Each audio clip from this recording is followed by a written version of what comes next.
প্রিয় দেশবাসী, কেমনে এত তাড়াতাড়ি আমরা জুলাই বিপ্লবীদের বসেছি? কেমনে নিজের সাথে কথাবার্তা করা যায় বুঝ না, অনেকে জুলাইকেই স্বীকার করেন না। জুলাই চেতনা ধারণা করে জুলাই সনদ অনেকে বাস্তবায়ন চান না, অনেকে সংস্কারের পক্ষে না এখন বলেই দিচ্ছেন যে অনিচ্ছা সত্ত্বে আমরা সংস্কারের সাইন করেছি। এখানে সাইন না করা পক্ষ আছে, কিন্তু তারাও আজ দিচ্ছে সংস্কার না বলতে হবে। অথচ তারা সেদিন স্বাক্ষর করলেন, তাদের মুখে এখন কোনো বই নাই। তাদেরকে তাদের অবস্থান বিনয়ের সাথে বলবো, আপনারা স্পষ্ট করবেন, আপনারা কি সংস্কার চান নাকি আপনারা সংস্কার চান না? না, আপনাদেরকে বলি নাই, যারা চুপ করে আছেন তাদেরকে আপনাদেরকে খোলাসা করতে হবে, বলতে হবে আপনারা কি চান।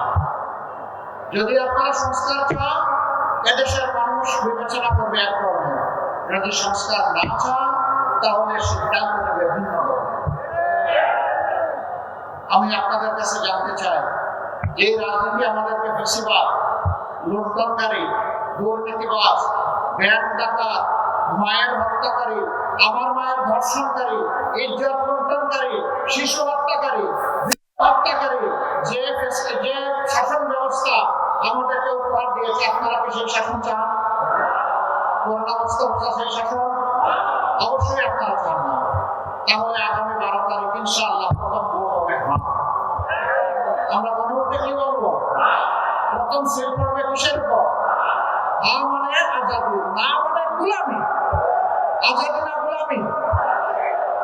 আজাদি, আজাদি।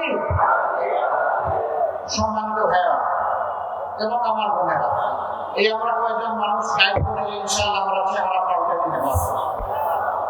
আমরা ঘরে ঘরে জনে জনে আপনজন, প্রিয়জন, পাড়া প্রতিবেশী, কর্মস্থলের সাথে সবাইকে আমরা বুঝাবো আমরা মর্যাদা নিয়ে বাঁচতে চাই, আমরা নতুন বাংলাদেশ চাই।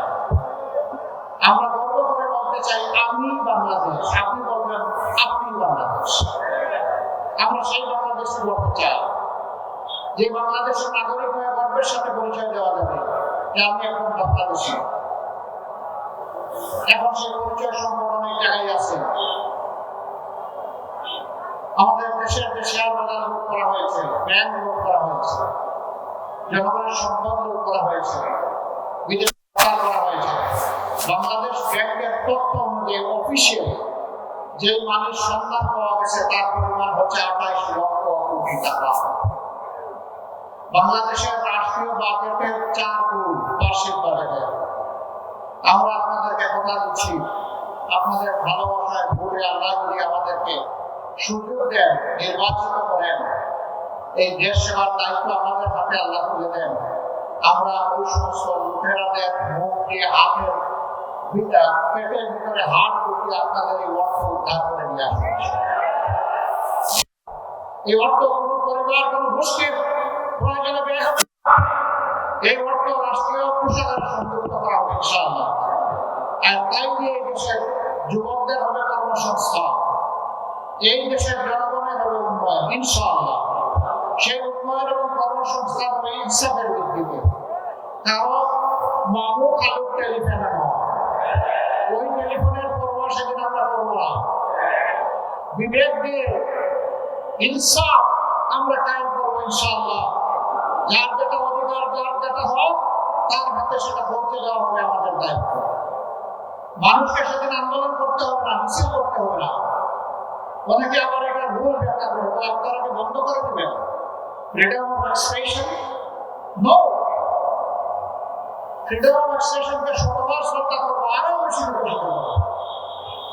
মানুষকে তার অর্থের এবং সময়ের অপচয় করে দিনের পর দিন, রাতের পর রাত রাস্তায় পড়ে থাকবে, এটি একটি দেশের জন্য লজ্জা। এই জিনিস আমরা হতে দেবো না। মানুষের সমস্যাগুলো মানুষের সাথে ডায়ালগ করে তুলে এনে অগ্রাধিকারের ভিত্তিতে সেগুলো সমাধান করা হবে রাষ্ট্রের দায়িত্ব, এবং এই রাষ্ট্র এটা করবে ইনশাআল্লাহ। আমরা আপনাদেরকে কথা দিচ্ছি, 17 মাস আমরা চাঁদাবাজি করে নেন।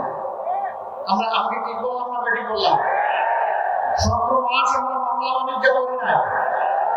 17 মাস আমরা দখল বাণিজ্য করি নাই, 17 মাস আমরা কোনো মায়ের ইজ্জতে হাত দিই নাই, 17 মাস আমরা কোনো মানুষের ঘুম হারাম করি নাই, 17 মাস আমরা সমাজের সন্ত্রাস কায়েম করি না।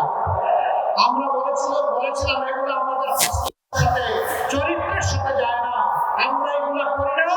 আগামীতে আল্লাহ যদি আমাদেরকে এই দেশের দায়িত্ব দেন, এগুলো আমরা করতে দেব না।